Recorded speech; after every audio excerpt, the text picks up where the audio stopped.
listening to Unfiltered with Muhammad Uncut, a podcast about personal growth and authentic leadership. If you're looking for tips on how to manage others, get ahead, and make your way up the corporate ladder, this is not the show for you. This podcast is about being of service to others, leading from the heart, and evolving into a better version of yourself. Each episode brings you motivated stories about unfiltered leadership and authentic leaders, those who involve others, use their influence to amplify diverse perspectives, and inspire teams to achieve collective results. If this sounds like you, keep listening.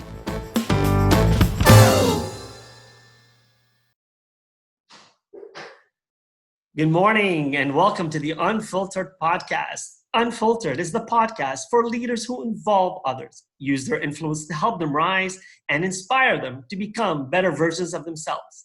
The Unfiltered podcast showcases leaders who lead from the heart to make a positive change. Good morning to Darlene Corbett. And Darlene, you're making a positive change in the world every single day, and we're going to hear about that today. And before we allow Darlene to say hello back, I'm actually really excited about telling my listeners who Darlene is. So I'm going to take just a moment and give a bit of background. So welcome, Darlene, by the way. Thank you so much. Nice to be here, Mohammed.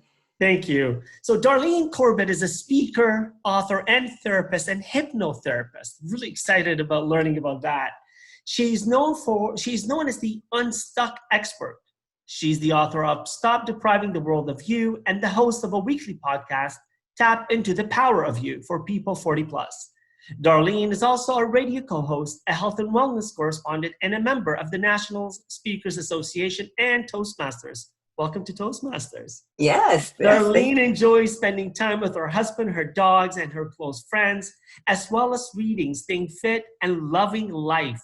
And I watched a few of your online videos as well as read a bit about who you are, and no doubt that you love life. And we're going to learn about that today, how you share that love of life with everyone. So Darlene, welcome to the Unfiltered podcast. Oh, it's an honor and a pleasure to be here. Thank you so much for inviting me.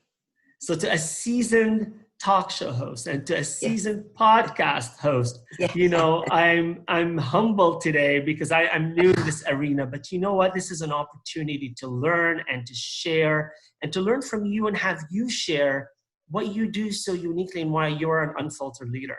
So I'm going to start off by asking you, what does leadership mean to you? Leadership means to me being able to motivate, inspire, and engage.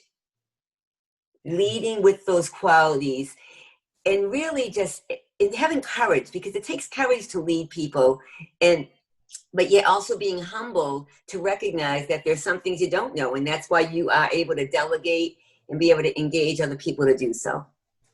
And I love it, Darlene, because at this podcast, it's all about those unfiltered qualities of leading from the heart and being of service to others. So when you use words like courage, and when you use words like being able to inspire, and this is what it's really all about. It's about understanding that a leader, someone who is of service to others, not necessarily a rank and order, someone who is telling others what to do, but inspiring them by walking the walk and talking the talk. And while we're going to talk about some of that today, I'm more interested in learning about you and how you help people to get courageous enough to look inwards and to get unstuck. Now, as I mentioned earlier, I was doing my homework and trying to learn more about you. And, you know, you talk about getting unstuck, and it's about helping people give their best to the world, but often they get stuck in obstacles. And I love what you say, that life can be a wonderful experience, but it can feel like an obstacle course. So can you tell us, have you ever been stuck? Oh, yes. I get stuck and unstuck on a regular basis, as we all do. I always say, you know, I use so many metaphors about life. I call it a book, and then we have many chapters. I also call it a kind of a craggy journey, and we have to look for the smooth terrain so that we can enjoy the moments. But yes, I've definitely gotten stuck. And in my 50s, I realized that there's something else was beckoning me. I love being a therapist, but I felt like there was more to life. And some occurrences happened that stymied me. And I thought, I have to do something to see how I can propel myself out of that. And so it helped me think about being a speaker, being a writer, doing all these new endeavors. And I was well into my 50s when I started. Awesome on you. Awesome on you. You know, you talk about being in your 50s, and I just crossed that threshold myself. I'm 52. And, I don't believe that it's a way of us getting out of our age when we say, oh, I feel young, or I'm 50, but Right. it is really a state of mind. It is Yes. an opportunity. I think when we let anything, whether it's age or our physical abilities or inabilities, hold us back, we've already shut ourselves out. We've already caused ourselves to be stuck. Yes. And now we have to find ways to get unstuck. Yes. So I think recognizing whether it's a limitation or whether it's a reality that, hey, I'm 50 plus. That's right. How do I make the most out of it? How do I become the most of myself, right? Tell me about the biggest challenge that you've had personally that has allowed you to really understand who Darlene is all about. Yes. Well, I come from unusual circumstances. When I say that, I grew up with a disabled sibling, and that alone back in the 60s, growing up in 70s, you didn't hear about that. She was fine. In terms of her mental abilities, they thought she had Down syndrome, but she didn't. But she was visually impaired. So that set the course, I believe, for my life. And I'm glad you said serve others. I don't know how I forgot that, because that's what I do for a living, is serving others. And that's how I want to do my whole book of life. So I think that set the tone so far back that it made me very tolerant of differences and understanding people's needs. Well, fast forward in my 50s, my husband, well, really my 40s, my husband discovered that he had this chronic disease. And so he's disabled now. And it's been a bit of a challenge because he had to give up his business, and I had to become the primary breadwinner. And I do that as a therapist. That's still my main course of living. And I feel very blessed that I can do that during this time. But those have been my challenges more recently, because when you grow up with something, you don't know any different. But I do what I have to do, and I keep putting my foot, my foot in front of the other. And I get up most of the days and I say, you know what? It's a new day. It's a new beginning. And I'm very blessed to have a positive attitude. I think that was innate in some ways, because I've always used that to help propel me. So, but that's probably my biggest challenge. And so that's why I'm very sensitive to people who talk about a lot of the isms out there, but they often forget about the disabled. And so I'm very, very tuned in about that. And, you bring up an incredibly insightful point that 20, 30 years ago, not even, I would even say maybe 10 or 15 years ago, we had different descriptions and definitions for this, disabilities and mental health. And only recently, I think maybe in the past 5 years, have we accepted that mental health and mental well-being and mental sickness are realities. For the longest time, we were told they don't exist. And even now, we still talk about, is a workplace, are they accountable for creating a safe space, physical safe space? Or are they also accountable for creating a safe mental space where we could grow and we could feel comfortable, and where we don't have to deal with discrimination and bias and the things that hurt us internally, as well as the things that cause us to fall under ladders or to trip, and right? Yeah. So I think those mental obstacles that may exist in a workplace are just as important, if not more important, because if I'm not mentally and emotionally capable and stable and comfortable in my work environment, guess what? I'm not going to be as aware when I'm walking around the office or doing my work. I'm going to be a walking accident. Yes. Right? But yes. you talk about how that there's been a shift in how we, and I think that's important to recognize. I bet it felt different for what you experienced with your sibling as opposed to what you experienced with your husband. Yes. Well, it's interesting. You're right. We've come a long way. But I want to talk, since we're talking about leadership, you may be familiar with this, but in 2013, Gallup did a poll, I don't know if you know that, about the American workforce, and that they found that 70% of workers were disaffected. Of that 70%, 18% were highly disaffected, and they wanted to undermine their own colleagues. Well, long story short, they thought all these things would help. They realized if leaders, managers, supervisors, high up, gave positive feedback to their subordinates, the workplace would double in productivity, right? Now that speaks to a safe environment, recognizing that the old saying, honey works better than vinegar, goes a long way. And I'm not suggesting coddling people. People have to be held accountable when they are not doing a good job, but there's ways to do it. There's ways to state it. So I do think that people are more aware that behavior affects other people in so many ways. And somebody may be having a tough day, and perhaps if they were treated in a way that might be more engaging versus closing off, it could change things. It could make it a safer environment. Definitely. Most of us are so busy putting on masks to separate our work selves from our home selves that we forget to find that balance or integration of our two different personas, right? We're not asking people to necessarily be who they are at home, at work, but we do want them to find a comfort level where they're okay to express themselves. And when they can give themselves whole in a way that is whole at work, then they can give more of who they are. And when they give more of who they are, we can actually tap into their energies, and we create that safe space where they're integrated. They're part of who we are, where we're working together. And you're right, the productivity definitely does go up. Yes, absolutely. So everything's better, right? Right. And well, it's changing it's corporate emotional intelligence. We talk a lot these days about individual emotional intelligence, but we have to start looking at organizations that are also emotionally intelligent. Do they talk about soft skills? And I don't call them soft skills. Whenever, especially with men, when you say soft skills, everybody's like, whoa, soft skills. These soft skills, I believe, are essential skills. Now, I will say, I believe females, the female gender, women, right? Women by nature, I believe, are more emotionally intelligent. Yes. And unfortunately, we've always looked at that as something, we've called that a weakness. We've called it emotional. And I believe understanding our emotions causes us to be more intelligent, hence being more emotionally intelligent. So I think we need more leaders and more men in the workplace. And I say more men because we need to change the status quo, but there are more men leaders in workplaces than women. We need them to recognize these soft skills, learning to listen, to empathize, to show compassion, to care, and to remove the masks that don't allow us to be who we are. It's because we haven't learned to look at these soft skills as essential skills. Yes, I agree.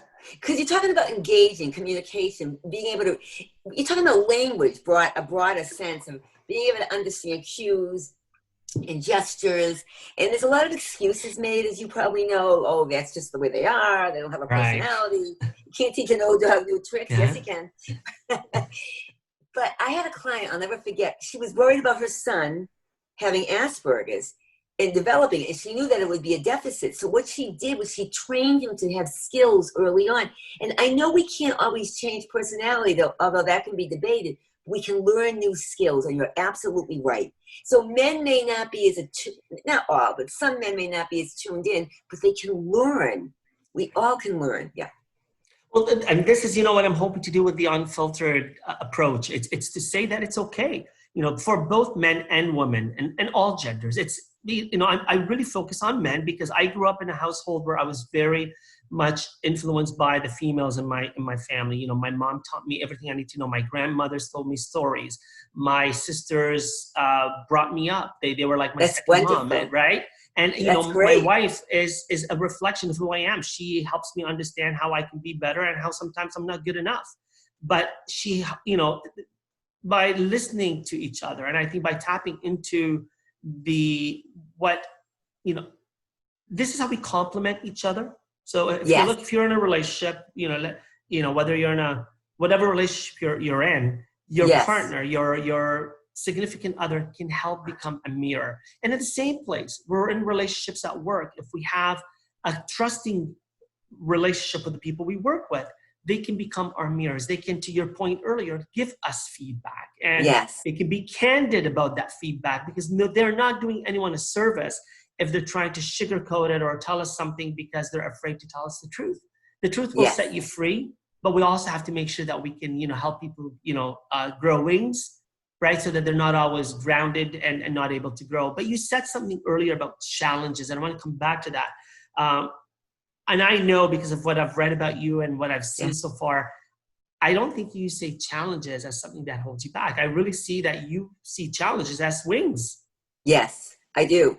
Yes, because I think life is full of challenges, and I think the most successful people have tenacity. And so many people, I believe it's Napoleon Hill, Frederick Douglass. I mean, Frederick Douglass was talking more from the issue of the Black community and slavery on a broad level, when he said, without struggle, there is no success. But you can take that and use it more on a micro level. And the great Napoleon Hill also said, sometimes people, and I'm paraphrasing, people are so close to their success, at their biggest failure. And I think so many people relinquish their desire, and it may be realistic that they just took one more step. And I speak for myself also. Sometimes I say, what's this all about? I'm 62. Why am I doing this? But I thought, because something tells me to keep going. And so I think the greatest characteristic that puts those who succeed versus those who don't get to what they want is tenacity, grit. Yeah. I love your language, and you hinted at it earlier. The way we use language is very important, because we are so influenced by language. Language impacts our mindset, it impacts our actions. And when you use words like tenacity and grit, right? Yes. And it's important to recognize that when we're engaging with others, we also have to be aware of the language that we're using, because we know this with kids. Even when you tell somebody you're very smart, right? You're so good. Well, what is smart about what is smart about me? What is so good about me? As opposed to saying, the way you approach that, you did it in a very intelligent way, or I really appreciate the thought that you put into it. Help people understand, connect the dots, that it's not about the person, but about the action. Because conversely, when people are failing, and that's another word I want to come to in a moment, when people are getting stuck, by helping them understand that language can play a role, that if we can understand it's not about us, but about the activity or the action itself, we can change the action. Earlier, when you said about whether you can change a personality or not, and I do DISC training, and we recognize that maybe 2% change over a period of several years. People are who they are. We are, you look back when you were 22, you've only grown and matured at 62, right? Yes. But you see that 22-year-old self within you. But I think if we can look at how we can grow, and we can look at not judging the person if we're giving feedback, but criticizing or helping the person to grow from looking at the action itself. And you've taken Toastmasters. You talk about the grow and the glow points, right? So tell me how this all plays a part in helping people get unstuck. You are the unstuck expert, so... Even though I get stuck, and I'll be the first to admit it, but it's a human nature to get stuck. But as a therapist, I see a wide range of professional people. I'm very blessed. And many people, it takes courage to go to therapy, because you have to look at yourself. Now, some people go for they go for the same reason, I should say. There's usually a problem. People go to therapy. It's not because, it's great to see you, I really like, it's because it's so fun. Right. As a matter of fact, when people come back, I go, it's good to see you. I know you're not bad, but it's good to see me. But it's, some people, they want to just rectify this quick problem, they go on. But a lot of people stay to look at themselves. And they also have to feel safe, because many people have secrets, and they don't always share these secrets with anyone but me. It takes courage to be able to look at oneself, to say, I could have done this better. As a therapist, I really believe, and I learned this from a therapist long ago, a supervisor, words are like fine surgery. And I never forgot those words, because it's true.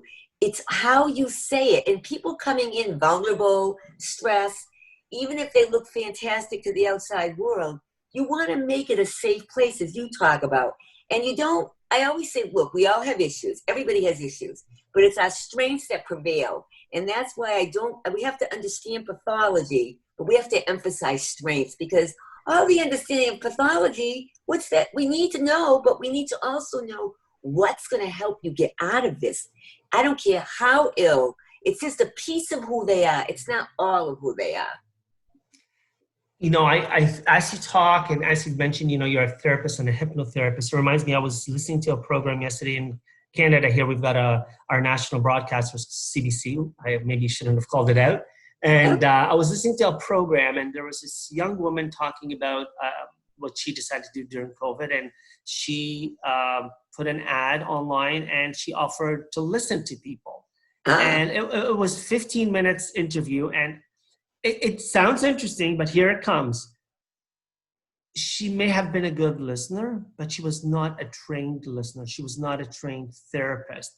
And, you know, here's where I get nervous, where people, you know, whether they're coaching or whether they're, you know, in therapy, I wouldn't just want to go to any doctor to perform surgery.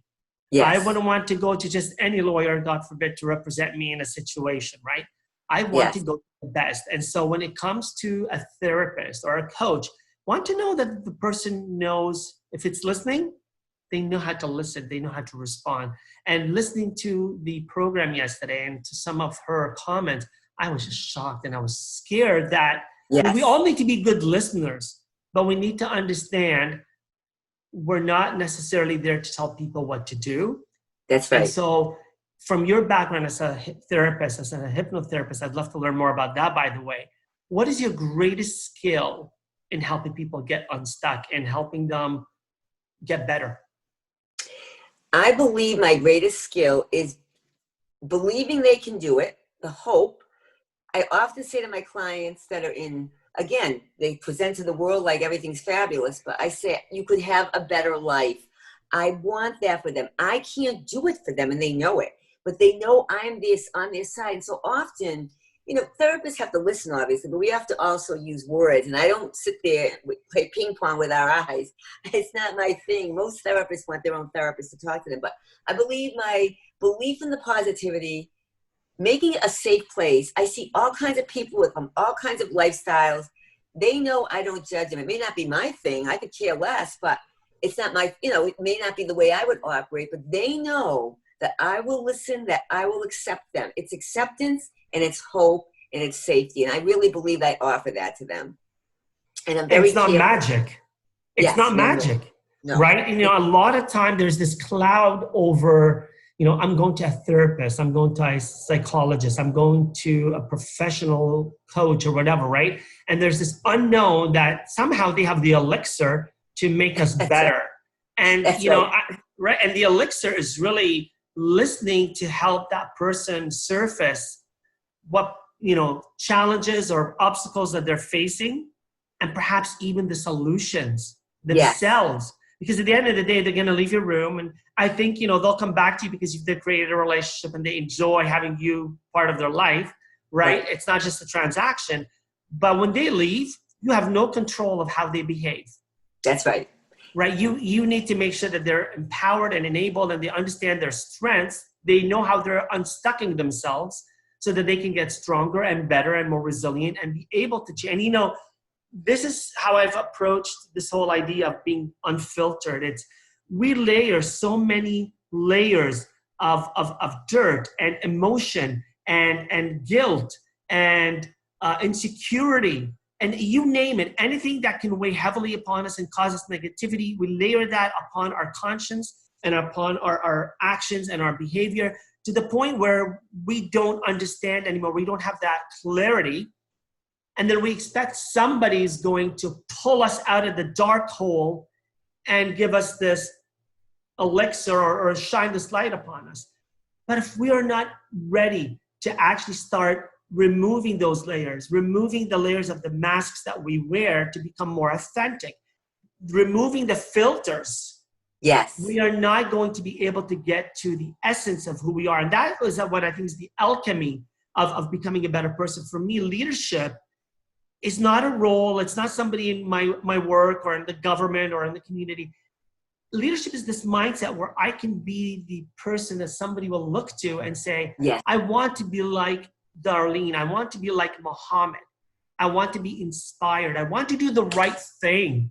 Yes. And I think leadership really comes down to doing the right thing. Yes, I agree with you. It's being, I call it platinum style authenticity.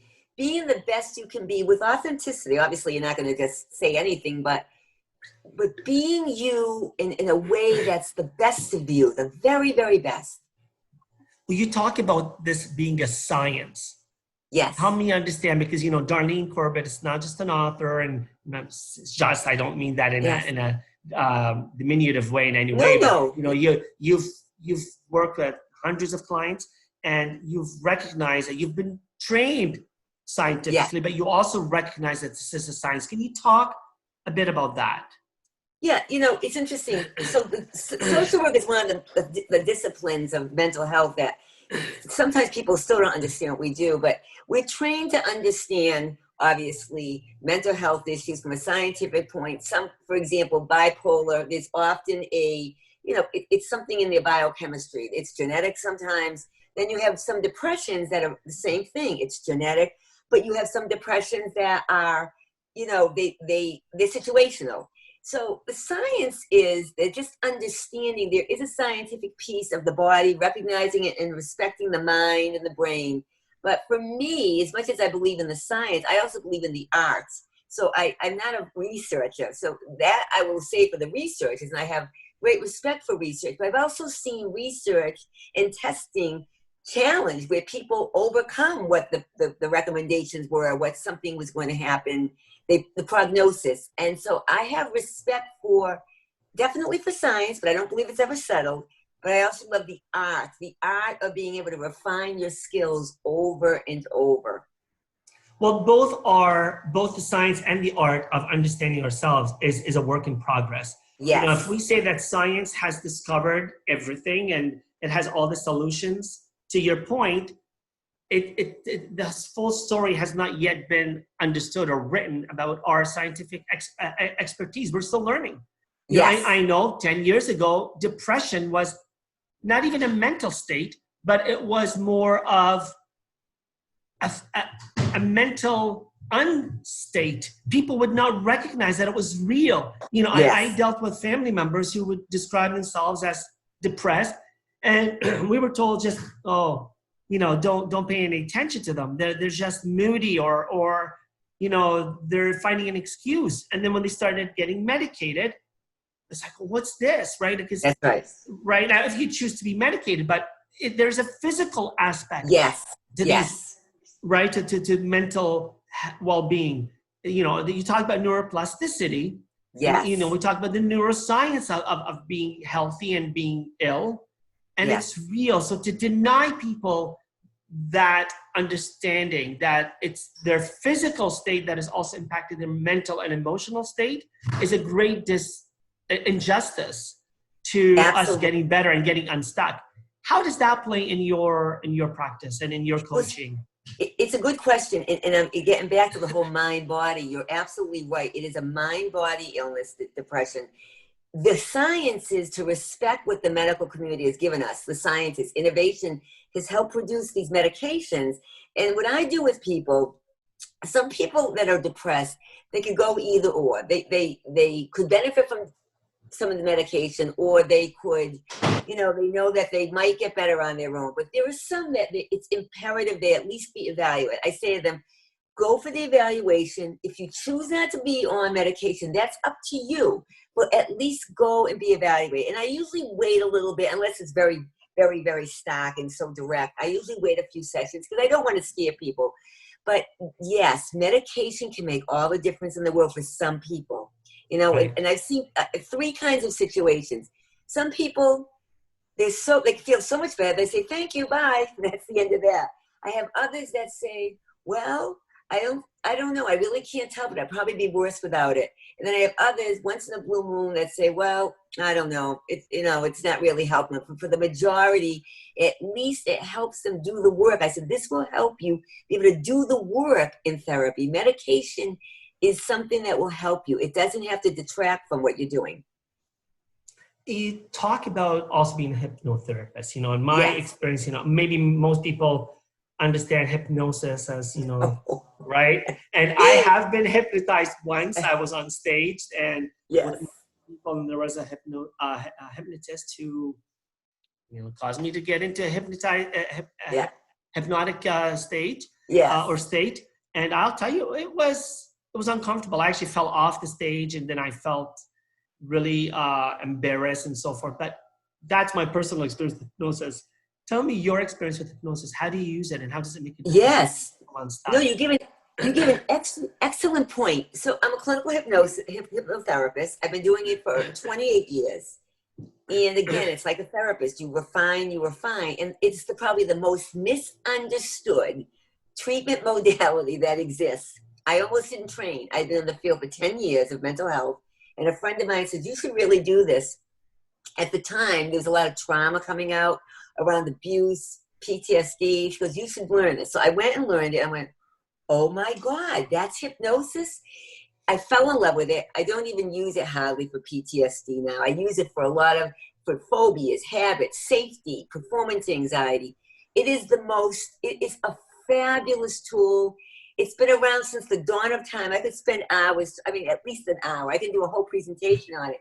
I And love we it could in because the future, yeah, we definitely. could. I'd love to Yeah. because I want to educate people about its uses and why. That's why neuroplasticity, which you brought up, thank you, because it resonates with me because they talk about the practice of mental rehearsal. I really think mental rehearsal, hypnosis, intense visualization all use some of the phenomenon of focused attention and the ability to change your behavior, the ability to eradicate or at least better manage habits and phobias, help your performance improve, because the tools lie within us. 60 to 70% of adults are moderately hypnotizable. Some fall in the high range, some fall in the low. Kids are. So I'll tell you real quickly, there's two definitions I give people. For years, I said it's an altered state of consciousness. Certain stimuli comes forward, certain retreats. Like we're in a restaurant talking, somebody next to us they fade in the background, we're engrossed. Few years ago, several years ago now, about 8 years ago, a 90-year-old hypnotherapist said to us, call it a daydream. That's what it is. We said, you're right. It's a dissociative process. So when we drive and we wonder, how do we get there? That is a daydream. That's a dissociative process. And that's what hypnosis really is. So you're helping take a person from, I would say, to a more inner level of consciousness. Now, Yes. do you find that certain people are easier to hypnotize than others? Yes. Yes. Why? Because there's a few reasons. I think some people are more open to the experience. Some people have the ability to imagine. You have to have some tools, but I've seen people where they've even said, oh, they're not in a great range of hypnotizability. Even if you're in a low range, you can benefit from it. I've probably seen a handful of people that really couldn't be hypnotized. And a couple of them I knew. I just knew they wouldn't. Their mind is so rigid. And I don't mean that in a derogatory term, but they're just very precise. Most people have some ability. Even the skeptics come in and they go, wow, that felt interesting. And the biggest thing I hear all the time, that felt interesting, that felt good, but I wasn't under. I said, there is no under. It's a state of well-being. It's exactly what you said. You go inward. They call it trance, many people, because a trance just means an inward state, a very inward state. And most people love it. Well, to me, it sounds like a higher level of self-awareness. Yes. Right? Yes. Albeit, and I think you could answer this better, a higher level of self-awareness, but more under the influence of someone else. Is that fair to say, or do I have it wrong? Well, it's a good point, and I'll tell you, I've never seen, if somebody doesn't want to be hypnotized, they won't. But you're right, you trust the hypnotherapist, and that's why I get a little squishy when I hear about the stage hypnotists, because they do a lot of the same things we do, but they're not dealing with the mind. You don't know what you're tapping into. And I've done some things with people, and they go to a place they're not ready to go to, and I bring them, you're gonna go there when you're ready to understand it. So it's very tricky. You're dealing with the unconscious and the conscious, but truly, people that don't want to be hypnotized, the only time I've heard somebody disagree with that, and I think they may be right, is when there's cults. But I think already people have indoctrinated, so they're more suggestible anyway, you see. But if you just come to me and you say, I don't want to be hypnotized, unless you're absolutely adamant, but there's a little part of you that's willing, you're going to say that you can come out of it anytime. So there's a lot of myths to it. Well, it's this Vegas practice versus clinical or therapeutic. So to be in a safe space with a trained hypnotherapist, as opposed to on stage in front of hundreds of people like I was, and fall off and look like a fool. Horrible. 35 years later, I can still feel that. And I bring that up because as funny as it was, it is and can be, I was lucky because I think, I didn't hurt myself, first of all. I could have, but also emotionally, right? So I think we have to be careful of some of these practices. And maybe that's why something like hypnosis gets the short end of the stick, because people are more aware of the pop culture hypnosis as opposed to, right? Why am I talking about all this? Why are we talking about therapy and hypnotism and awareness? It's because I think, again, within the discussion of workplaces, or even in a community or in a household, our personal lives, if we don't get to that level of self-awareness, today we talk about emotional intelligence and we throw it around like we threw IQ around for the longest time. We just say, oh, he's got a high IQ, she's brilliant, right? And we say this now, emotional intelligence is kind of the new terminology that I think is getting bastardized out there. Yes. I want people to understand that emotional intelligence is deep and has many different facets. And, self-awareness is just one aspect of it. But definitely that awareness of yourself and others and how you can use it to build relationships, that's very much a conversation that we need to have within the workplace. Yes. So when I go to work and I don't see the person and all the baggage that they bring, emotional and mental baggage, and I'm just creating a safe physical space for people where they can talk and work together on projects, and I refuse, or I'm ignorant that I don't take into consideration their mental and physical well-being, there's all these elements that we've talked about for the past half hour that we've not taken into consideration.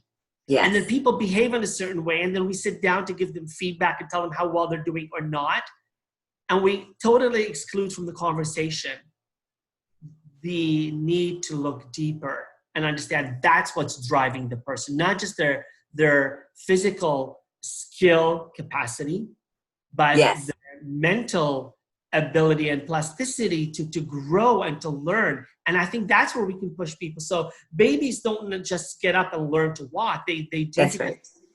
It's a learned skill, and it's a capability that they have to build on. And it's the same thing when we're teaching people how to be better at work, better in their skills, and coaching them. We have to recognize, do they have the capacity?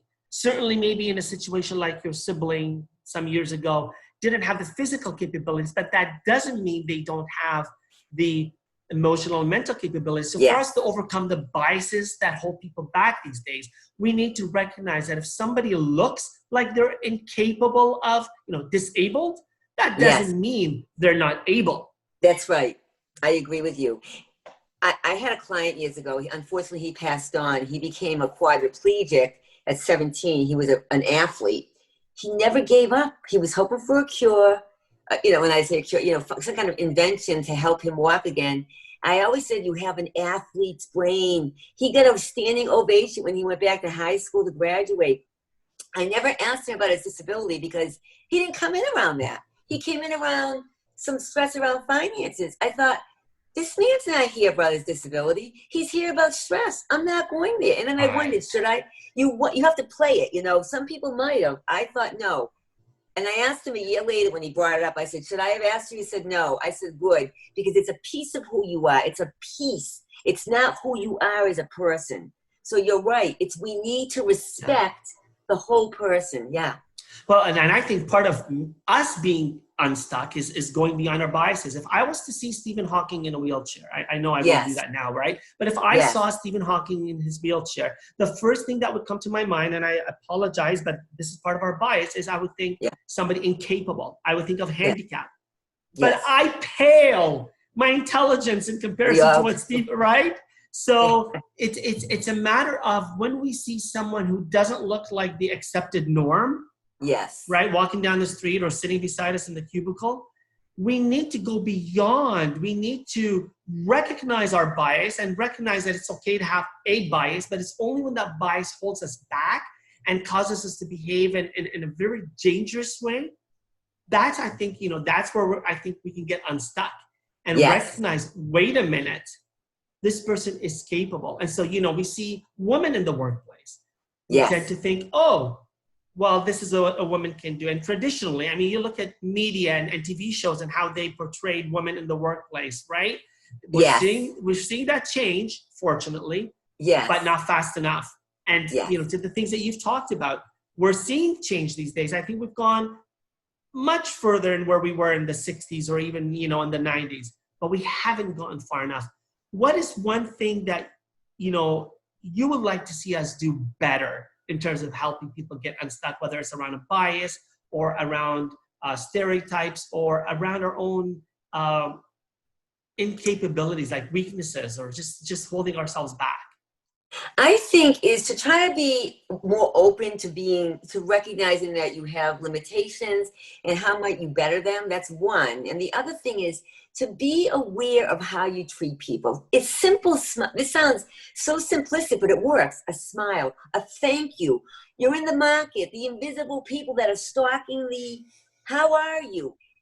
The essential workers, right? The essential workers, and that everybody, yes, some people are blessed, some people are more successful financially, professionally, in different ways, but every human being deserves to be treated with dignity and humility, and recognize that we are all human beings. And some people, there's a lot of luck involved sometimes. Some people get lucky chances, whatever. I'm not saying, I think we can improve our luck, don't get me wrong, but we need to be aware of that person is not lesser or better than us. And that bothers me when people think someone is lesser than.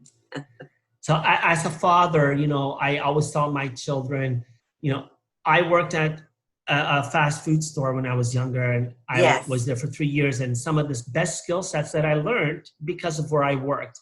And I tell my children, there's no shame in a job, in a profession.